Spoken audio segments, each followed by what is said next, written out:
Thank you for the honor for me to say a few words about my service. I was in the military for 33 years more. I left the military and joined the United Nations. And after that I came back to Fiji and formed this security business, the Global Risk, that employs thousands of people.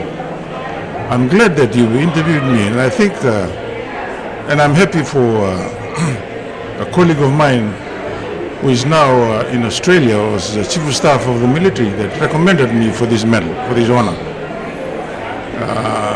I think I've contributed enough to the nation, to the world body.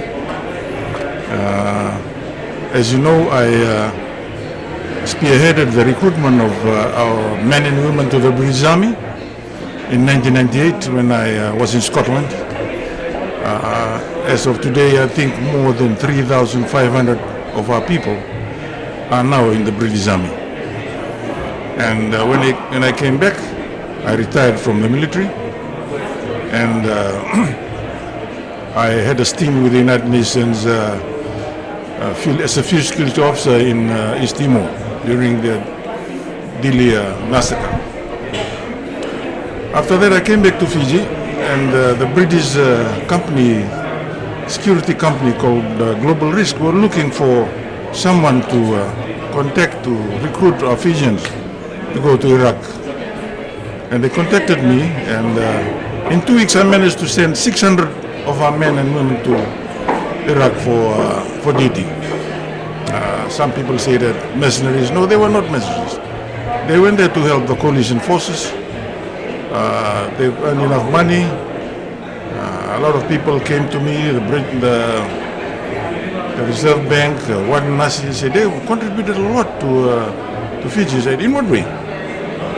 No, because you employ these people, paid by US dollars. When they come to Fiji, they spend their money in Fiji, and then when they go to do shoppings, they pay tax. That's why you contribute. I said, oh, I think I've done something for Fiji. I had the honor of being selected to be ADC to the President in 1999. At that time, the late Tuidakau Ratsuapena and Anilao was the President.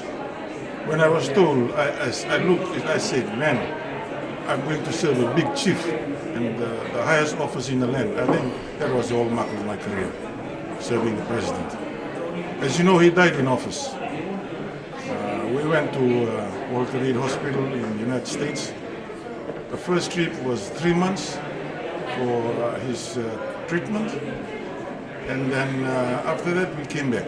And we came back, these multi-millionaire folks gave us this jet to bring the President to Fiji, Tuidakau, because he owns the Lodala Island. So came here, and after a while he didn't feel well, so we went back. After 3 months we went back. Unfortunately, he died in office. It was an honor for me to serve this office and the President. The Air Force 2, the aircraft for the Secretary of State brought the body of the late Ratu Penea to Fiji. It was accompanied by a delegation from the States. And I was fortunate to be traveling in that aircraft, coming to Fiji for burial of a High Chief. As I said, it was an honor for me to serve the President for Fiji. 50 years. I spent in the military, with the United Nations, and up until now, I'm still working. I'm a director of Fijian Holdings. See, I'm serving again the private sector. So in total, 54 years service to date. First of all, I joined the army with the President.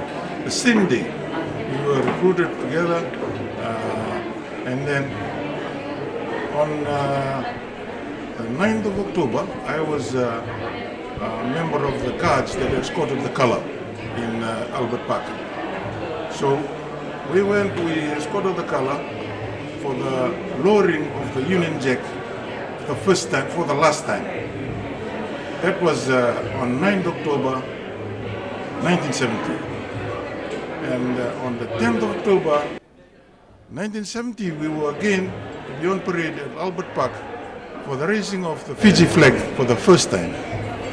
So it was a period of 10 to 12 hours from the afternoon of the 9th to the 10th of August. Fiji was stateless at the time. We didn't have a state. But that is history now. But I'm so happy that we came through. That time I was about 20 years old. It was very emotional ceremony indeed, to see our flag, to see the Union Jack being lowered. And on the other day, a sign of happiness and joy to see our Fiji flag being raised.